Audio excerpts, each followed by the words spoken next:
My name's Matt. I'm alcoholic. Hey, we're going to open this meeting up with a moment of silence followed by a serenity prayer. Matt, you going to take us out, buddy? God, grant me the serenity to accept the things I cannot change, the courage to change things I can, and the wisdom to know the difference. All right, like I said, my name's Matt. I'm alcoholic. I'm just a member of Alcoholics Anonymous. For those who ain't never been here before, I'm just up here to share my experience, strength, and hope. The more things I get to read in the big book, and I've been reading it for a very long time, or been having it read to me for a very long time, I get to, it's pretty cool. It's just really one alcoholic talking to another. There's no education that can kind of make you better, You can learn some things along the way, and that's what we're going to be talking about tonight, is like identifying some of the things that's wrong with us in step 6 once we actually see them. But just seeing them don't mean it goes away, and later on we're going to realize that God's in charge of changing them things, As much as for me, I would like to change them, but I can't, So before we start, if you ain't never been here before, we want to welcome you here. We believe in following along, paying attention, being considerate. If you do have to talk, you could go outside and talk. You don't have to sit in here and disrespect me and a whole bunch of other people. We don't take that too lightly. I think it's pussy. But anyway, we're glad you're here. If you don't have a big book, they might have one left, We'll loan you a big book. If you can't afford to buy a big book, that's why we pass the basket. We buy extra big books. We'd be happy to give you a big book. We believe in sponsorship. If you're kind of in between sponsors, or you're not really sure what's going on, or if you're not sure that you're in the right place, we'd be happy to do whatever we can to help you. That's why we come up here, and that's why some of us who've been coming here for over 3 years continue to show up, not only for them but for their sponsees, to just try to help somebody. If you don't want a sponsor, don't raise your hand.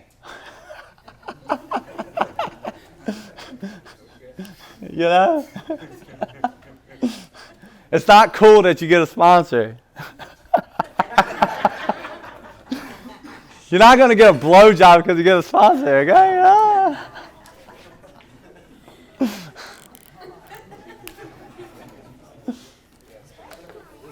She came in at the right time, Yeah. I mean, thank God that was over with, So, I do have a chocolate bunny if that kid wants a bunny in my car, I have all kind of Easter bunnies. If she don't get the chocolate bunny, John, they go to your kid. So, don't let me forget it, okay? Anyway, and does any man need a sponsor? Does you need a? That it's all good.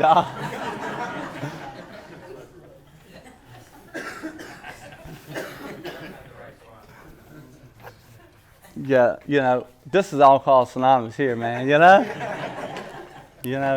that's the beauty, They say when Alcoholics Anonymous, their first meeting that was ever held, they held meeting in the Oxford group, and if you're not familiar what the Oxford group is, it was a spiritual movement. It was like church. It was like what you would call Celebrate Recovery, but you spit on Celebrate Recovery. I'm not talking bad about it. But what it was is a whole bunch of people who was spiritually sick, and they was just hanging out in church and paying their tithes.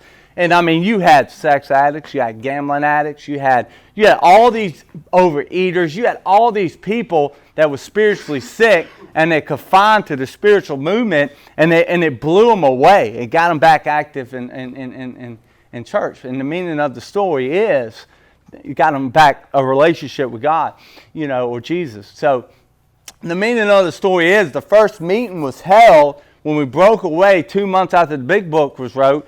The first meeting was held. Clarence Snyder held the first meeting and sent it to Dr. Bob, which was his sponsor, and Dr. Bob's sponsor was Bill W. And they're like, look, man, you can't leave the Oxford group and start your own meeting. And he's like, bruh, why not? And I'll explain more of that story later on when we finish up step 5, And he's like, our life is owed to Alcoholics Anonymous. Think about it, guys. You're sitting in a room tonight. And do you actually think that your life is owed to what Alcoholics Anonymous have given you? And for us, we take it for granted that we have this meeting or we have a sponsor and that these people continue to show up. But imagine if we all I'm 10 years and Tevin's 3 or 4, and all of us just starting to get all these years of sobriety. We start having babies and, life happens and we just quit showing up. Just quit showing up. We come once a week or once a month whenever we're bored, And he said, you cannot do that. And he said, yes, I can. And he accidentally sent them the address, and they went in there and it was a shit show of a meeting. And that's how Alcoholics Anonymous grow. That's how your house grows. That's how anything in your life grows, is in a fucking riot. Think about it. Before you got sober, what had to happen? A disaster. And before you get rid of something and before you make amends to that girl or whatever your situation is in your life where you know that you have done some wrong, what has to happen? A disaster. And that's how we grow. We don't grow peacefully. We don't grow on our knees like, oh yes, God's going to take me to the next level. No, we fight tooth and nail and we lose hours of sleep trying to figure it out. And before we just cannot think no more and we're so drained that we go back to step 3 and say, look, what is my marching orders? What do I need to do today? And at some point we could get a little bit of peace of serenity again as we meet the responsible actions that's required. Very important. So with that being said, we're going to go to page 20. I want to tell you a little bit about alcoholism. And look, guys, if you've been coming for 3 months, 2 months, you're like, why do we always got to talk about that? It just always melts the ice. You got to melt the ice. For the people who ain't been here, you got to talk about that. I've been doing this a long time. And if I go straight to 6 or 7, people are going to be like, it's just, you got to kind of rehook them. Just like a sponsee, You may have already asked yourself why it is that all of us become so very ill from drinking. Doubtless you are curious to discover how and why, in the face of expert opinion to the contrary, we have recovered from a hopeless condition of mind and body. So Dr. Stillwater, it was his opinion that alcoholics, he worked at Towns Hospital for 9 years and he was gifted, that we had an abnormal reaction, means a physical allergy in a mental session. And how come at 14, 15 years old, I used to just eat some ecstasy with a heater blaze and some Vicks on my eyes, and I go to work Monday and just smoke pot, you know what I mean? What happened? I had a lot of fun doing. I used to do a little cocaine on Saturday night with some BG bumping and smoking some Primos, you know what I mean? I had some good time, and I used to be able to take it or leave it alone. So what happened when I crossed that line that I could never have the choice? And I thought I was regaining it as I was using it moderately, but really I was just using it because I had to use it. I couldn't function without it. When I physically crave it, I had to have it for me to think I was normal. Keep reading. So why do we become so ill? Where did we cross the line? Keep reading. If you are an alcoholic who wants to get over it, you may already be asking, what do I have to do? It is the purpose of this book to answer such questions specifically. Specifically. Yeah. Okay. Keep going. We shall tell you what we have done before going into... So we should tell you what we have done. This is not education, guys. No, look, my sponsor did not educate me at all. My sponsor, all he did was showed up. He showed me how to write an inventory because he wrote an inventory. He showed me where the prayers was when I had to make all them amends and my head was running. He just showed me what he done. There's no $1 million answer here. There's no it don't matter how damn smart you are. You can look at how smart you are and look at me with a second grade education on reading and spelling. All I did was show up and just ask God to help me and ask a whole bunch of questions. And I prayed. That's it. That's how this thing works. I just showed you what I done. That's it. People we get to step 12 and man, I just want to learn more about this book. Well, you have a relationship with God at some point. You have a sponsor that hopefully has a sponsor. Hopefully he has the sponsees or sponsees, and it goes on and on. Pray, ask them, think. And expand that relationship with God. You know? That's the coolest thing. And all you have is your experience. If you might have experience with robbing banks. I never robbed a bank. I never did. So I'll say, hey, man, I don't have no experience of robbing a bank. So keep reading. Before going into a detailed discussion, it may be well to summarize some points as we see them. How many times have people said to us, I can take it or leave it alone, why can't he? Why don't you drink like a gentleman or quit? That fellow can't handle his liquor. Why don't you try beer and wine? Lay off the hard stuff. His willpower must be weak. He could stop if he wanted to. She's such a sweet girl, I should think he'd stop for her sake. The doctor told him that if he ever drank again, it would kill him, but there he is, all lit up again. So these are what normal people, my parents and my spouses and my kids are saying. Why can't you just control your alcohol? Your willpower must be weak. Why don't you just get off of heroin and you just drink? Why don't you try this? Why don't you do this? Why don't you try Suboxone? That worked for 3 months and now I'm on a spree again. Why don't you do all, your willpower, and they're telling me all this shit and they just don't understand. Watch, read the next sentence. Now, these are commonplace observations on drinkers which we all hear all the time. A back of them is what? A world of ignorance and misunderstanding. They don't understand. They never will. That's one thing you can't bullshit an alcoholic. You can't just come in here and I know what it's like when I dump it in and I physically had to have it and I can't get off the couch and then you tell me you got some dope and I automatically feel better.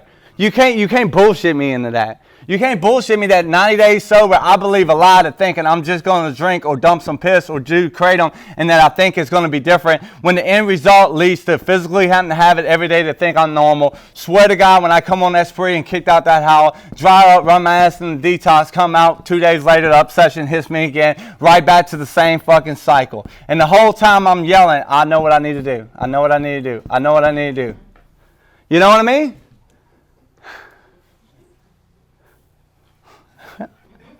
I've done it one time, So I've done it many times. The worst case of scenario is that this is where they screwed me. They ran me in a treatment center at 17 years old and told me to write an inventory, and I was honest, and I began to have a spiritual awakening because I hated God. But I wasn't really ready to get rid of self. I was ready to do whatever to remove this motherfucker because I've been in and out of AA for 4 years. But I still wanted to sell drugs. I still wanted to be the center of attention. I still want to do what I want to do. If I could just quit doing drugs and still do what I want to do, it would be awesome. It didn't work like that. And like my sponsor always told me, and this is what sold me, is when I got sober this time, I didn't really the obsessions don't come back. I know I'm going to drink. But the question is how do you change? How do you live with yourself? How do you get the shit back and continue to do this? That's cool. Keep reading. We got to get out of there. You see that these expressions refer to people whose reactions are very different from ours. Moderate drinkers have little trouble. All right, classifications. One of the worst things about going to treatment, they never read classification.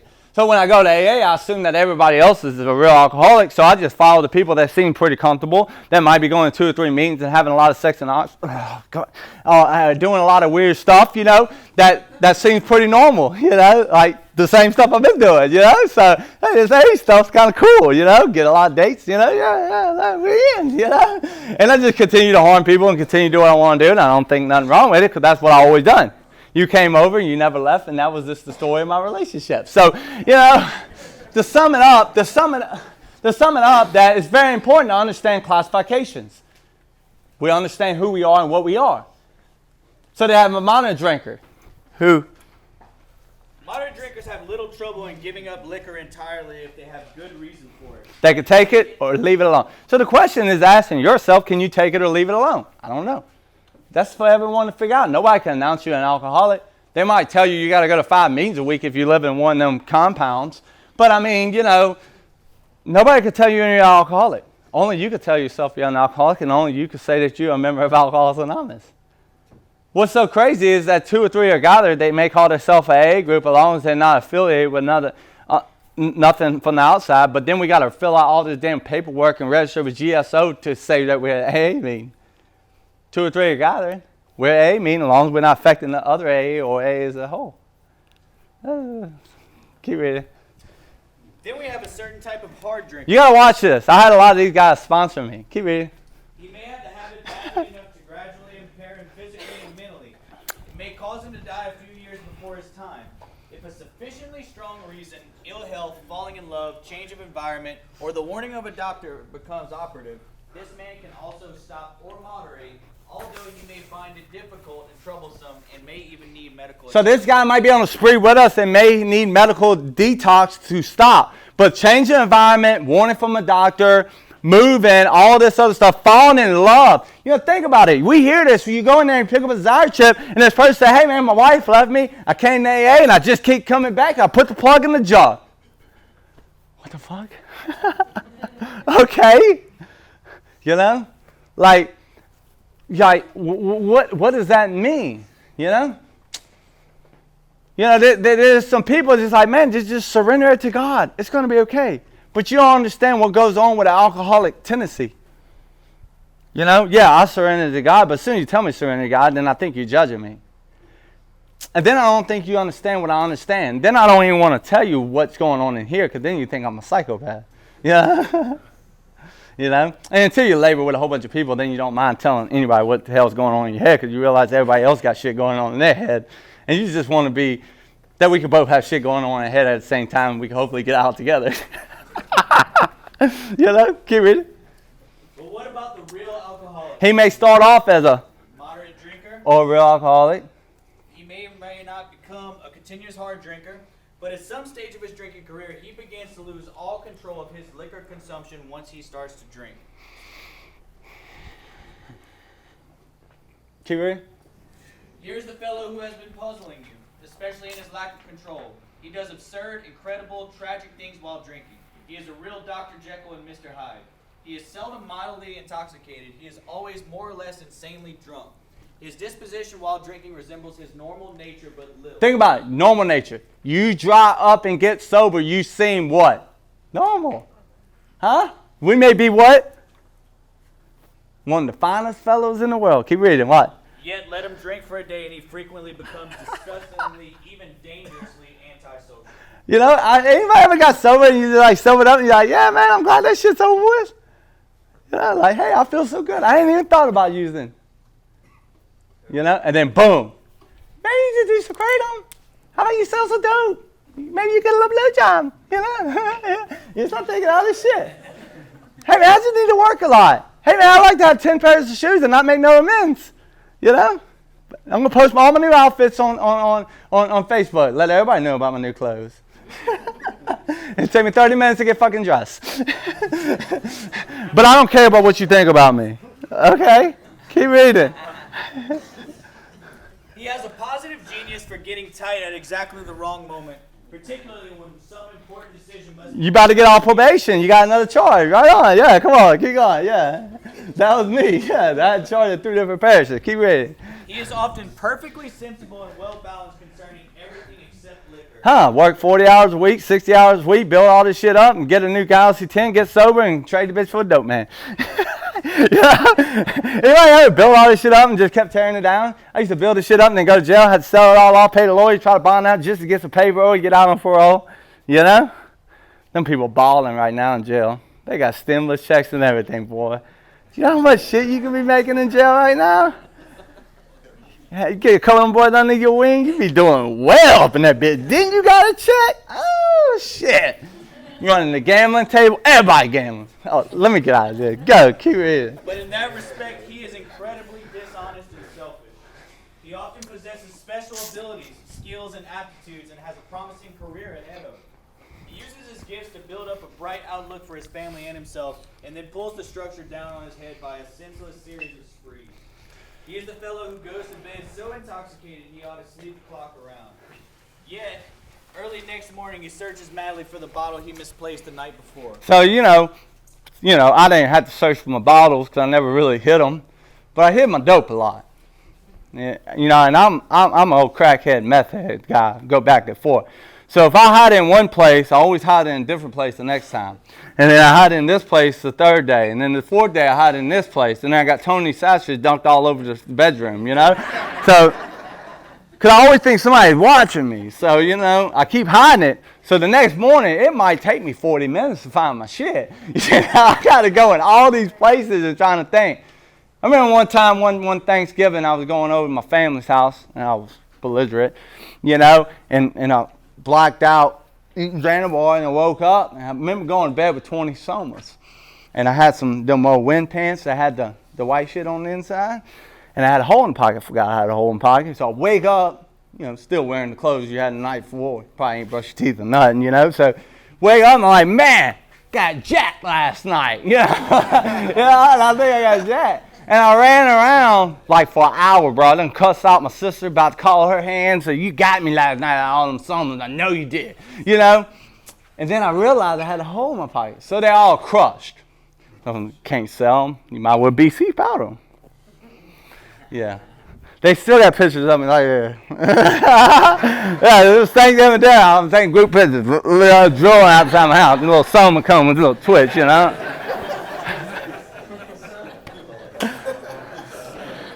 Could you actually know how many of you was taken? BC, like half a gram don't look like much. Probably about 10, yeah. Wash it down with some natural light, Keep reading. Yeah. If he can afford it, he may have liquor concealed all over his house to be certain no one gets his entire supply away from him to throw down the waste pipe.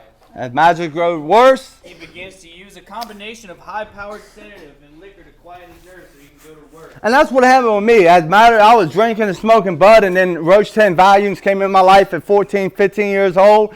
And, I've been using since a young age, doing a little cocaine at 14, and when them bitches hit, I started appearing in mental hospitals. When they run out, people were going to jail. I had teeth knocked out. People ran. I had a guy, God rest his soul, dude, blew his brains out, one of my best friends. And he came over to buy some volumes one night, and all I heard was like metal. This is hilarious. I'm sitting outside waiting for him to come, and all I hear is just like metal, and it's getting louder and louder. I'm like, what the fuck is that? And he done stole his mama's car.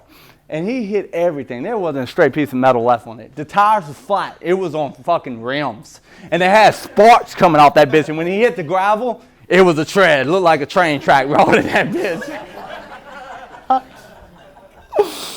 Oh, I never forget it, man. My dad like, fucking volumes done came in town again,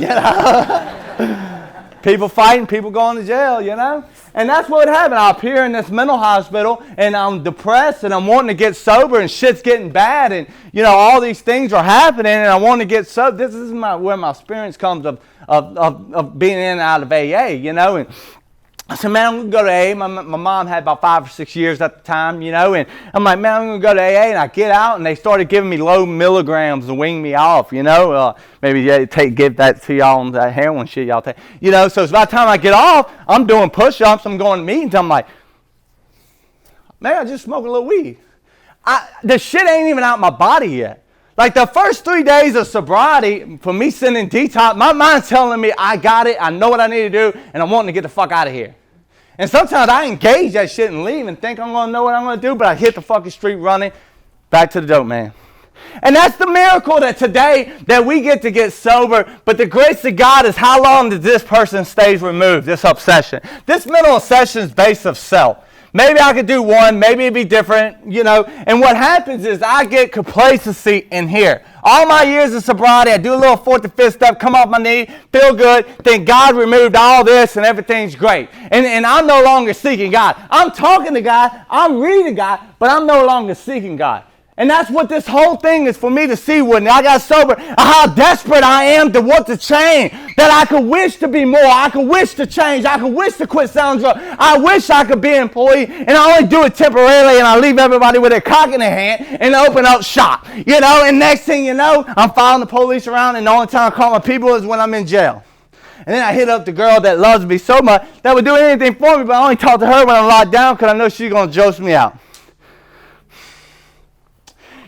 So I wanted to change, but I couldn't change. And that's when I got sober this time that I realized, as much as truth that I could see, that every time I dump this in, something happened both in my body and my mind that makes me impossible for me to stop. Think about it. Impossible.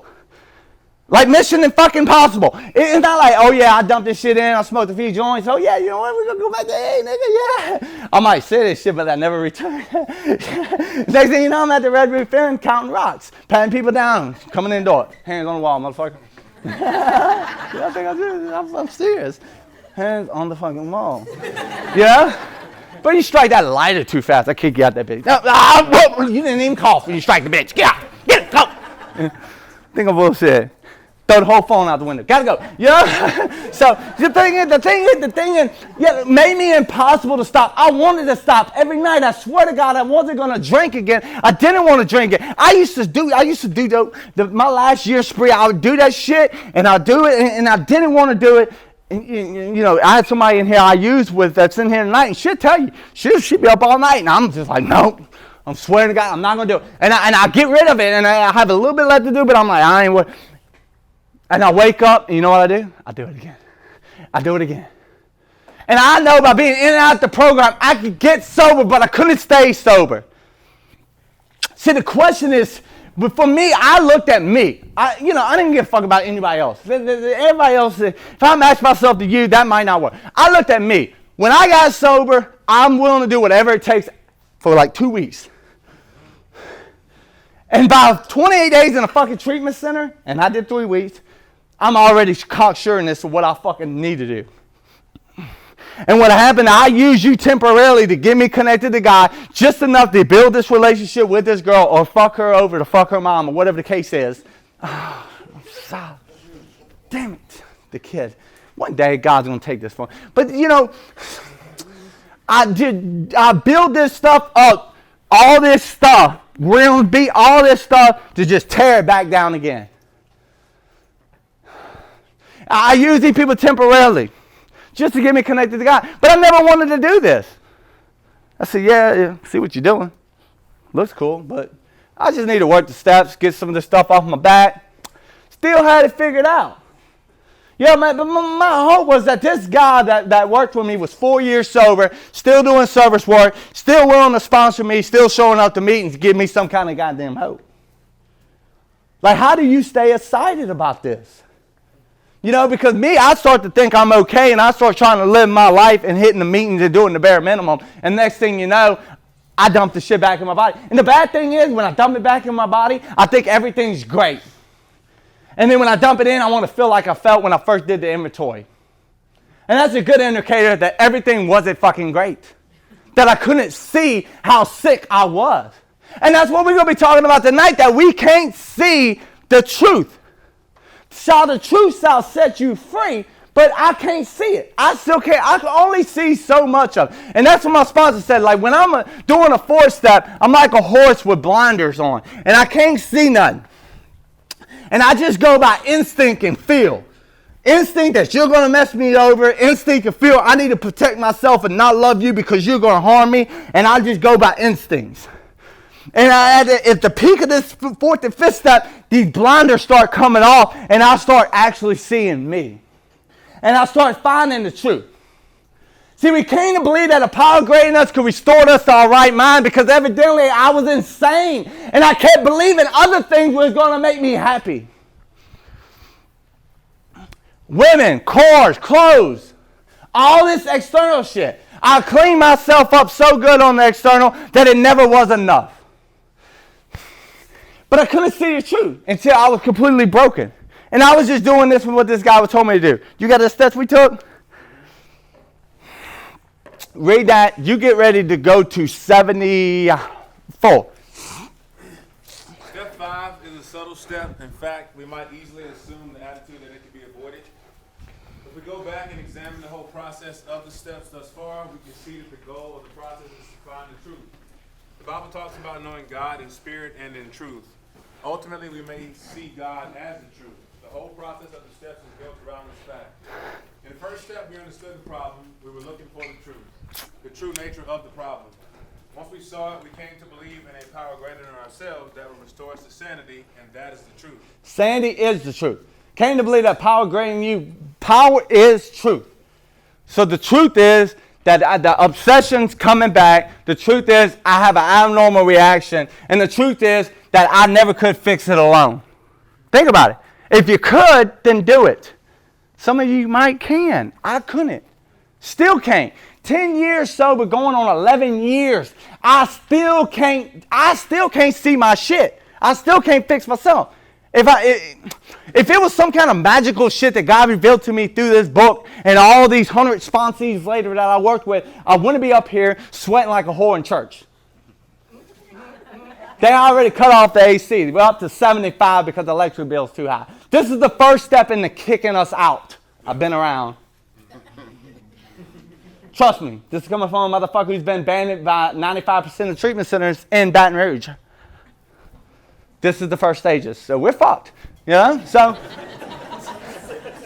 get used to it until God opens up another door or until we just shut this bitch down. And God fit Bill for it to be going on for 6 years, but who knows?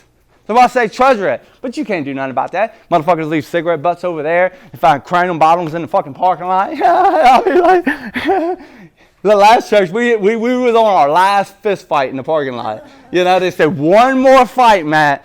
We got to put you out. And I just want to ask this pastor. I said, I thought you was in the business of helping sinners. What you want me to do? Be like, oh, I hope you're spiritually fit. If you are, you can come hang out with us. Huh? That ain't how we operate, motherfucker.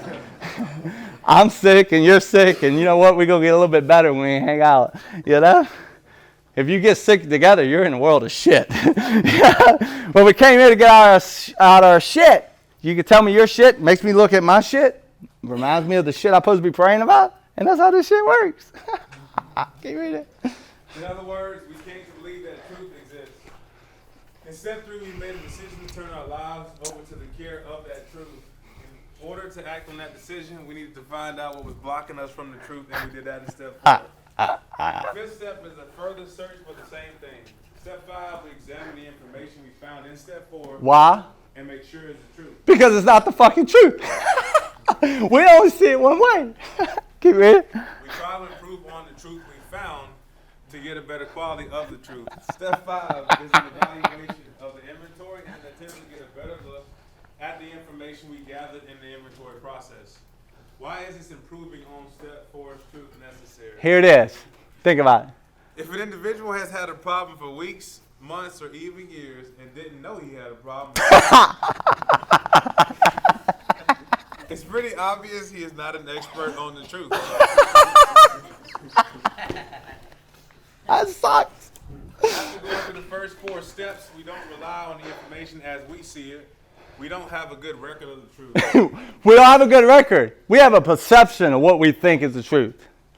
Like, you can hurt me some kind of way, and you don't even fucking know it, and I build a whole case on you, and it's not even the truth of what you done. I just made all that shit up in my mind. You're fucking stupid, bro. Keep reading. No one individual really knows the truth anyway. Only God knows the truth.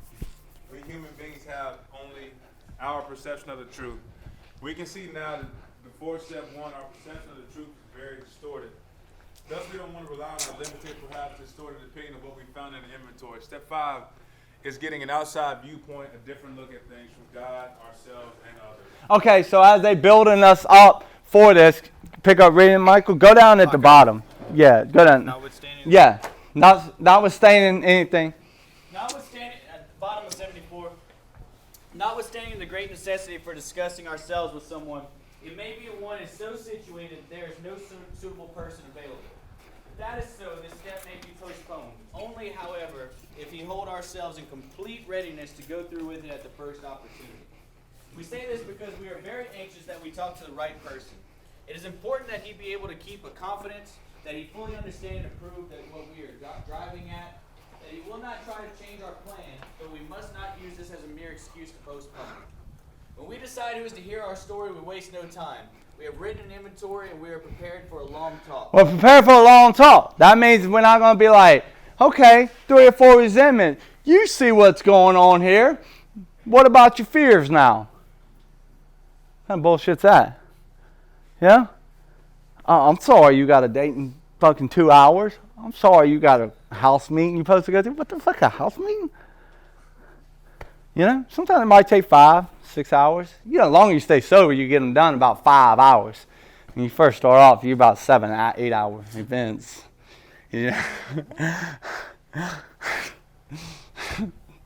I just keep thinking about the mini inventories that run over 5 hours. You just want to throw up. Keep reading. We explain to our partner what we are about to do and why we have to do it. engage upon a life and death errand. So we engage in life and death errand. Think about it. The obsession returns. We dump it in. We can't stop. We're going to die. Or you may die. I know I'm going to die. The cool thing is I do inventories, and I'm engaged in a life and death errand, and I'm not even drinking. But I know what's coming. I know that the sanity is coming. I know that I'm going to either commit suicide. I know that if I keep living this way, this is what happens. I might as well be drunk. Huh? If you ain't excited about nothing, if you ain't having peace and serenity, if you ain't got nobody dying in your fucking living room or sponsees dropping like flies and showing up and trying to say so, what else you going to do? Sit there and count your money? So the thing is, when I do these inventories, I'm just trying to find more truth. Because I know I'm going to die. I'm engaged in a life and death errand. I got some shit going on that I haven't talked about, but I can't really see it. And I'm hoping that I could reduce some of this stuff just where I could live a little bit more useful. That's it. A little bit more useful than what I've been living. Right, guys? Keep reading. Most people approached in this way will be glad to help. They will be honored by our confidence. So we pocket our pride and we go to it, illuminating every twist of character, every dark cranny of the past. Once we have taken this step, withholding nothing, we are delighted. Withholding nothing. I had guys and girls that molested me. I had people that raped my mom. I had all this stuff on here, being crowded in school, from being made fun of in school. I had all this stuff on here. I ain't saying like right now when I was writing the inventory, I was tossed and turning in my sleep. But at some point, these things has stunted my growth. And later on, them things became reality of what made this defective character. Defect a character. God has a character or higher power or Bubba or whoever the hell you want to call him. He has a character, who he wants you to be, who he wants you to be, who he wants you to be, who he wants me to be, and he has this certain character he wants us to be. And what happened is these things affected our life and stepped on our instinct, and then one of unmanageability to rule the world, to use people to fulfill these instincts, created a behavior trait in me. To protect myself, to use these people, to pull them down, to be controlling over them, to fulfill my instincts. Well, I don't trust women, I lack of this, I lack of that, and I use all these things to make me comfortable. See, but that ain't the way God wanted me. So it's a defect, it's a flaw in my character, who he really wants me to be. But I can't see it. That's why I'm doing an inventory. I'm looking at the root and the causes of the instincts that are affected, of my manageability, or what triggers me to whether I'm dishonest, whether I'm lustful, whether I'm selfish, whether I'm judgmental, or whether I'm self-pity, or whatever that cause root is. We all have them. Keep reading. Once we have taken this step withholding nothing, we are delighted. We can look the world in the eye. We can be alone at perfect peace and ease. Our fears fall from us. We begin to feel the nearness of our Creator. We may have had certain spiritual beliefs, but now we begin. To have a We begin. See, if you look back at step one, that this was repeated on Dr. Silver. This was repeated over and over unless we experience the entire psychic chain. If you look back on page 45, lack of power, that was at the limit. We had to find the power by which we could live. Obviously, how we find the power, but that's exactly what this book is about. It's, man, I'll just give you to find the power. So we studied the turning point. We asked the protection and care with complete abandonment. There's one who has all power. That one is God. May you find him now. We maybe had certain spiritual beliefs, but now we begin to have a spiritual. This is just a beginning. It's like I open that door up. This is what used to happen to me in tree. I open that bitch up and do that fifth step, come up, think I'm fucking okay, and I have no fucking humility of all the people I just fucked over. And then I continue to go to AA and sleep with all these people and continue to do all this bullshit I do, and I continue to create that list longer, and I couldn't even see it. I couldn't even see it. Why? Because I'm flying alone, man. I believe in myself. Thanks for the fucking help. Well, think about it. Do a motherfucker's inventory, don't even hear from him again. Next thing you know, he's fucking 5 different girls. Everything great, man. Yeah, I've been there. But the thing is, when you're not flying alone, not that these people are going to tell you what to do. We can't tell you what to do. We'll piss you off. Half the people think I'm talking about them, and I'm talking about my goddamn self. I'm like, what the fuck? Don't get mad at me. I'm just being brutally honest and telling about me. So you talk about yourself for that guy. That's how you sponsor people. If you don't know who the hell you are and you're a mistake, then you conviction. You feel it in your fucking heart. Then you're going to convert his ass to maybe pick up some tools where we can hopefully live together. Live. We're in the business of living. We're not dying. Keep reading. Return home? Are we at return home? Right above it. All right, go. The feeling that the drink problem has disappeared will often come strongly. We feel we're on walking. the broad highway, walking hand in hand with the spirit of the universe. Returning home, we find a place where we can be quiet for an hour. So you do your fifth step. The first thing you do, you find a place where you can be quiet. That's not on Facebook, okay? That's not in porn. Stop playing ping pong or PlayStation. This is the most awesome thing, bro. I just found out all this stuff about me that's uncomfortable, that I could find a place where I can be quiet. Then the second thing I do, carefully reviewing what we have done. I review everything I've done. There's simple direction. I don't know nothing about read to drop the rock. It didn't say that in my goddamn big book. Sorry. It didn't say read 6 and 7 out to 12 and 12. Look, I've been sober a long time. I'm not knocking 12 and 12, but I can only comprehend so much of that. There's a reason why there's 2 fucking paragraphs in that goddamn book, because I don't need to complicate it or figure the shit out. It's really simple. Do you see the shit? If you don't see that you're harming these women, you don't see that selling drugs is affecting these people, continue to pray for wellness. It's just that goddamn simple. My sponsor did sex inventories with me for almost 3 years straight. Nothing but sex inventory. Every 2 or 3 months. Now, did he have these problems? Hell no, he didn't. And he guided me the best way he could. But, thank God my sponsor didn't fire me, and thank God my sponsor knew that it was on God's time to change that shit, not mine. And not his. He wouldn't be like, well, if you don't quit sleeping with them women, God, you're just not willing to go to any lengths. No, because I couldn't see it. I went to the damn sex counselor, and I started telling him this shit. He started trying to hit me in my old sponsor way. I'm like, shit, nigga, that shit don't work for me. He's like, well, would you want your old lady doing that? I'm like, yeah. I would love that. Yeah. He's like, you're fucked up. I'm like, I know, that's why I'm here. All he did was confirm a whole bunch of mini inventory shit later. That 1, I'm fucked up. 2, we just got to keep praying for wellness. And 3, release with porn. Thank you. Thank you. You just confirmed, Okay, yes, So, there are simple things that I came up with, and we're not going to go into it, and that's what I got to live by, and that's what I got to go with. So, keep reading. Carefully reviewing what we have done, we thank God from the bottom of our heart that we know Him better. Taking this book down from our shelf, we turn to the page which contains the 12 steps. If you don't know what that's at, it's on 59, right? 59. This is my favorite part, because everybody wants to say, I might be powerless over women, or I might be powerless over this and this and that. But it's not so much like I'm powerless over it. My biggest thing is being honest with somebody else to get some fucking hope, to get back on my knees and bend that shit to God.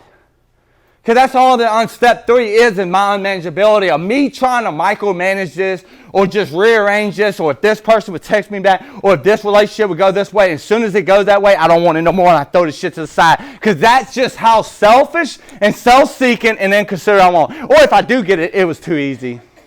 Bye. What the fuck are you actually looking for? Hell, I don't know.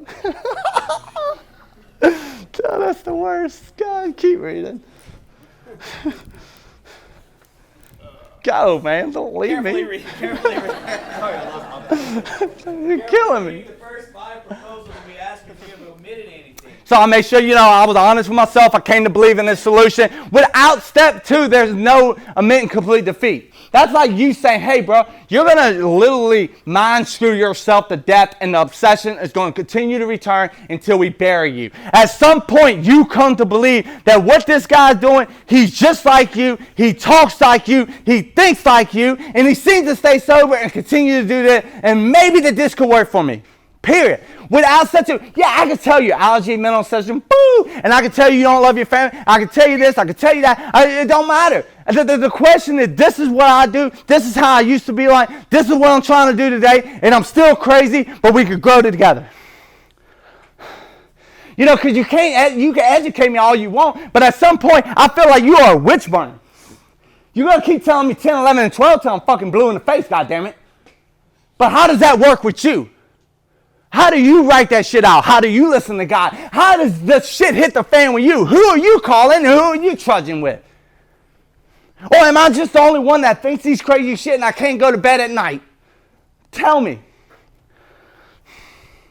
Because life is going to happen, guys. If you're living in a fucking three-quarter house, you're just a piss stop. This ain't a design for you to run a house and become team captain for the rest of your fucking life. For real. If that's God's will for you, I don't know what God's will is. I'm still trying to figure it out for my damn self. And I don't need to figure out God's will for you. I'm trying to figure out God's will for me.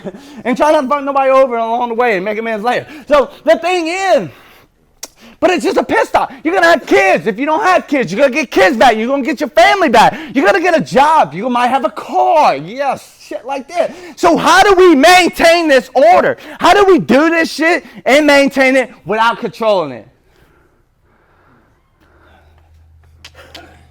It's easy right now. Nobody want nothing to do with you. You know, the fastest you get is a few likes and then maybe a hanky pank, you know, take it on, bring you home from a meeting, you know. Yeah, it's real simple. But take 3 kids and put on top of it. Take a wife, put on top of it. Take a business, this is my life. Take all that shit and put it on top of it. Then take a baby mama and put it on there. Then take a crazy mom that's in Alcoholics Anonymous that want to tell you about Alcoholics Anonymous and what you should be practicing. Throw that shit in the mix of it. I have a goddamn sponsor. I don't like my loved ones to tell me nothing. You know, your job as my loved one is to be my wife, to be my sister, to be my brother, to be my fucking father. You know, my job as a friend is to be a friend or be a fucking sponsor. And sometimes the cool thing is you stay sober long enough with these people, you get to experience both of them. You get to experience being a friend and then you get to experience being a sponsor. And then sometimes you just got to step back and be like, how much I want to be a sponsor and telling them about shit? I'm just going to be a friend and let them ride it because I'm in the bitch with them and we're going to ride together. Long years of sponsorship. Years of trudging together. It's a beautiful thing. It's a beautiful thing, guys. I can be like, oh yeah, you're obsessing about that. We need to get rid of that. God damn it, I'm obsessing about shit too. The question is, how can we do better? How can we pray more? How can we think about others more? That's what they're building. For now we are building an arch where we should walk to freedom at last. Let's go to step 6. You know, they're talking about this unshakable foundation, which step 2 was our structure of our framework. Step 3 is the keystone, which holds the whole triangle together. There's many times in these 10 years I went back to that Wednesday night when I offered my life to God and I made a decision to do whatever it took.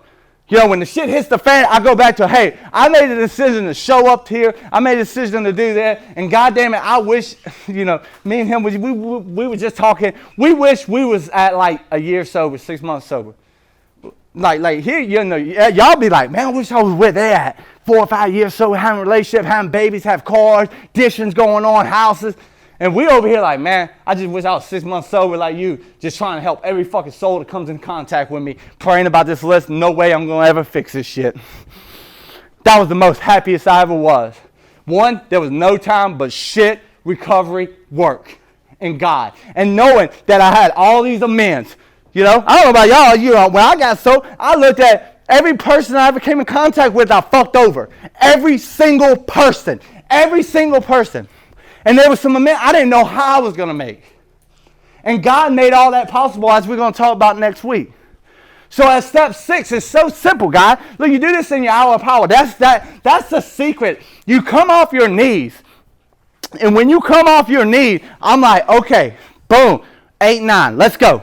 Now we need more action. After 8, 9, now we need more action. Because the truth be known, you are in that realm of the spirit, whether you think so or not.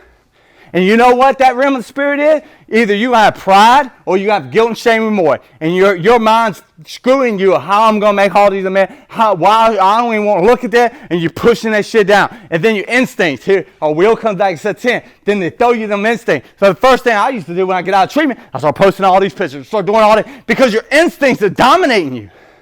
The sad thing is, my heart goes out to people these days. I watch Treatment Center come out in Baton Rouge. I watch all this stuff. You know, the bad thing is, you don't have time to be a part of AA. 15 hours outpatient, counting 1 hour house meeting. When are you going to go to AA? When are you going to meet with your sponsor? Like me, if I'm sponsoring you, we're going to meet 3 times a week. And in 2 weeks, you're through the steps, and then you're going to be going outside, and we're going all the overflow from me, Tevin, Kelsey, Michael, we're about to dump you all our overflow to get you involved, to keep your ass locked in here. And either you're going to run or you're going to swim, motherfucker.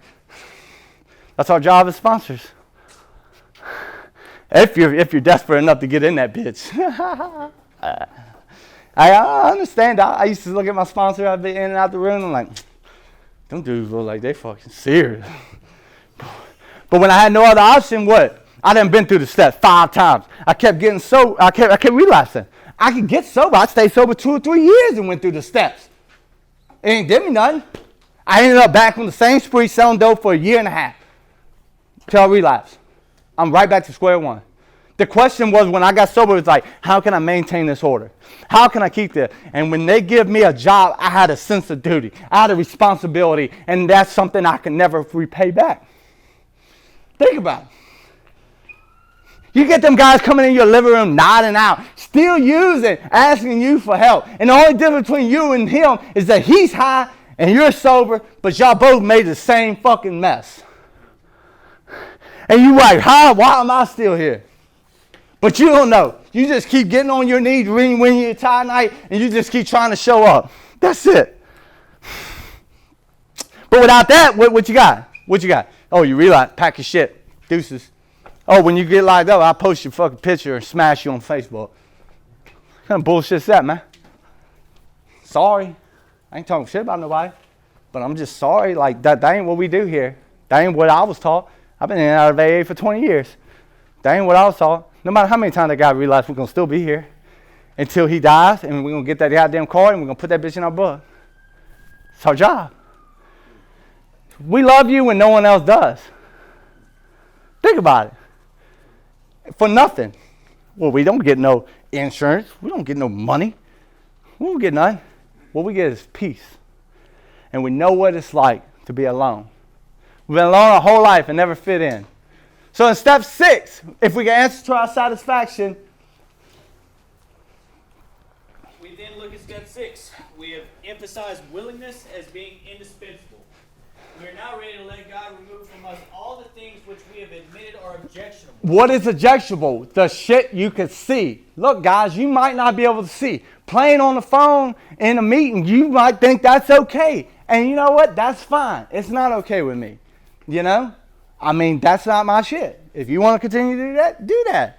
But until it harms your soul so much, and you're not paying attention, and you're not getting the dope we're getting in this bitch, then it's not a problem. It's not objectionable. I can't be like, you go do your sex inventory, and you're like messing with 4 different women. I'm like, that's completely wrong. I mean, okay. I mean, I'm pretty sure he got that far. That's why he's here. Yeah, but or maybe you don't see it's wrong. But it ain't my job to argue with you to tell you it's wrong.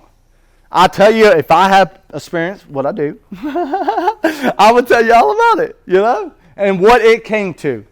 And the war had to be fought. The people had to get hurt. Before it became objectionable. So when we first get sober, these are the things that just become objectionable. The fear, the resentments, the self-seeking. Self-seeking. A lot of attention drawn to me, the comments, posts on Facebook, all this stuff. Seeking self. This is attention to me. Dishonesty. This is another thing. Oh, I was honest with everybody today. Dishonest with yourself. There's only so much of truth we can see. It's hard when you're new because you're like, oh, I don't know what you're talking about. Stay sober long enough. Take that fucking shovel. Keep digging. Keep digging. Keep going. Because the more God removes from you and the more you help us. See, without this shit, without me getting out myself, I can't see me. Because I'm blinded. But when I get up here, I get to talk. I get my stomach knots up. I talk with all the shit that I've done that I'm not proud of. And it just disgusts the hell out of me. Or my thought process. So, dishonest with myself. Selfishness. This is the big one. Wanting to fix me. Thinking about, am I going to get this? Is this going to happen this way? Should I do this? Should I do that? And thinking all this. Should I get married? Should I do this? Should I do that? And I have no humility because I'm not seeking God, because I'm running the show myself. And I'm not having no love and concern for others. I'm not even thinking about my kids or anybody else. I'm thinking about myself. This is the big one. This one sucks, you know? I don't like it, you know? But ain't we all sinners? You know? Or all have defects, whatever you want to call it. Keep reading. Well, we read step 7 and get out of here. Can you now take them all, every one? If there's still something I'm not willing to let go of, I ask God to help me be willing. And, you know, look, guys, you take for granted, you're like, well, Matt says he slept with all these women. Matt says he's done that. Yeah, but you got to think, your soul might not be able to handle, you know, what I done. In my moments of truth is that I was doing no wrong. Honestly. In my moments of truth. So, you know, and this is how you could tell whether you have it or not. Go have friends with benefits and let your friend sleep with her. Or let the girl quit talking to you and start sleeping with somebody else at last stop and tell me how you feel. I'm for real. Much as I feel plays I didn't get to watch. So, and I really don't feel bad about it. I'm not that selfish. So, but the reason why I say that, because people say, well, you know, Matt, but no, you got to think, I couldn't see what I was going through. I had so much shit from what my mama done with me, what my ex-wife done to me, and what the first girl I ever loved done to me, and I buried that shit so hard, and then I ran in that fear, and I couldn't see it. You know? And I continued to build wall. It took my fiance 3 years to start to tear that bitch down. And I mean tear it down by her getting hurt. Sad, guys, sad stuff. This ain't nothing pretty. You know, you go to a meeting and this girl used to date, had 4 years of sobriety, and she goes to give out a chip, and all you're doing is making amends and crying in a goddamn parking lot to make amends. Not like, hey, I'm wrong. No, I'm like making amends. There's like literally 6 weeks ago, a girl came in, and I messed around with her a long time ago, and like it didn't hit me till like 9 o'clock. I'm in the meeting, I'm talking, I'm like, oh. And look, after the meeting, I look like a bulldozer. Hey, girl, let me holler at you. And she was so shocked. I don't know if she thought she was about to get the pipe or what. You know, but I was like, look, I'm wrong. You know? And the cool thing is, because I'm not over here admitting I'm wrong just because I'm like, okay, let's clean this up, check. It's like, right here, humility, the truth. The truth of what you've done. So these are the opposite of what we're supposed to be practicing. The difference between a defective character and a shortcoming is a shortcoming is something we already seen. Defective character and shortcomings is the same thing. They're both sins. But see, once you see it and you feel it, it's no longer a defect. It's a shortcoming. See, once I see I have resentments, I see I'm selfish, I still get selfish throughout the day. I still get resentful. But it's not a defective character. It's a shortcoming. They short and they come back up. So they come back up. And that's where I'm falling short. And love, patience, tolerance, or the 4 absolutes. If you want to use that. That's another very, very good. And am I honest? Is this selfish? Is this pure to God and my fellows? How would this affect? If me sleeping with this girl, how would this affect my sponsees, my group, my AA as a whole? You know? Hey, bro. Look, guys. This is some of us, this is the big deal, bro. You know, now other people who's able to be faithful, like, oh, y'all sit. Yeah, but you just judge a lot of people. It's all good. We all have our shit. You know, but you can't come over here and try to tell me about the shit because you don't understand that shit. Only another person understands that shit. But we all have shit. So if you can work on being more tolerant, and I can work on thinking of actually that this is a human being, you know, and how would this affect the people around me? Think about it, man. One wrong mistake, you just harmed a whole bunch of people. It happened to me many times. You know, you start making amends, and you think that making that amends, that's just over with. No. That bitch is about to start hitting your ass over and over. Next thing you know, you're making amends to your sister, you're making amends to your mom. All these people is getting affected from this one fucking harm. And that's when you're character building. And you're just sick to your stomach. But how do you character build? When you get disgusted. It's like having a booger on your nose, okay, guys? You ever had a booger on your nose? You can't see the booger on your nose unless you looked in the mirror. You know, Terry's like, hey, bro, you got a booger on your nose. I'm like, oh, I do? It's the same thing with the fourth and fifth step. You can't see your shit. You just run around with a booger in your nose, and everybody like, get the fuck away from me. You're like, no, man, I won't do you no wrong. Come here, man. They're like, oh, you're disgusting. I'm like, come on, man. I just want to hump you one time, man. Come on. You got all this shit going on here. They're like, get away. You're selfish. You're dishonest. And they're like, oh, what the fuck's everybody's problem? And then once you start to see, you're like, oh, my God. No wonder why everybody's been running. You can't see it. You can't see it until somebody points it out to you. And God. And it's on God's time. You know? So, with that, we reach step 7. We get out of here, God. My Creator, I'm willing you, right? My Creator, I am now willing that you should have all of me, good and bad. Check it out, guys. You come in, you start getting some good. You start sponsoring some people. You start getting some self-esteem. We need you around. It's very important, God. So now, that's what I love about step 7 is like, I come in here and I ask God, a lot of my prayers up here to myself is like, I want to be brand new. I want to be a brand new person. I want to not know nothing I know, and I want to come in new and experience new things in my life, in my recovery to pack out this week. So, I take the good and the bad, because if I just hang on to all the good, then what am I growing on? If I take all the bad, I'm going to beat myself up all the time. So take the good and the bad. Let me have a new experience. Let me have a new walk. Let me have a new desperation of surrender with this defective character. If I'm not willing to let go, I just keep asking God to help me be willing to let go of porn. It's still not objectionable. And I can tell you what, for many years it wasn't. Maybe 8 or 9. And today it's disgusting. What a gift. Am I fully gone from it? No. But it's disgusting. So I pray that you now remove from me every single defective character which stands in the way of my usefulness to you and my fellow. So I'm asking God to remove these things for what? Why? Why would you want God to remove them? As you stay sober, God, to be useful to God and your fellows. See, I'm asking God to remove this while I can come up here and bear fruit and witness to you of what God has done in my life, what He took away. I still have some ugly, I still have some bad, but I also have some good quality about it, And that's the cool, remove all the things, I wake up each day and I look at that like, God, try to remove this new obsession and all this shit I got going on, just where I can hopefully think about this meeting tonight, hopefully think about the guys I'm going to be meeting tomorrow. Keep reading. Grant me strength as I go out from here to do your Strength out from here. Where? From your fucking porch. Because the first thing goes, ding, instincts. The first thing goes, boom. That girl send me a friend request. For what? There you go, guys. Yeah.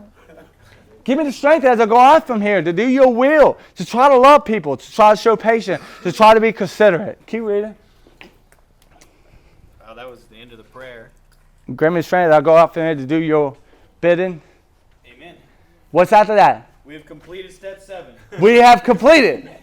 You never completed the steps. Bullshit. You completed step 7. We close with the Lord's Prayer. John? John, I'm an alcoholic. Can we get some help with the chair? Thanks, John. Take it out, John. We woke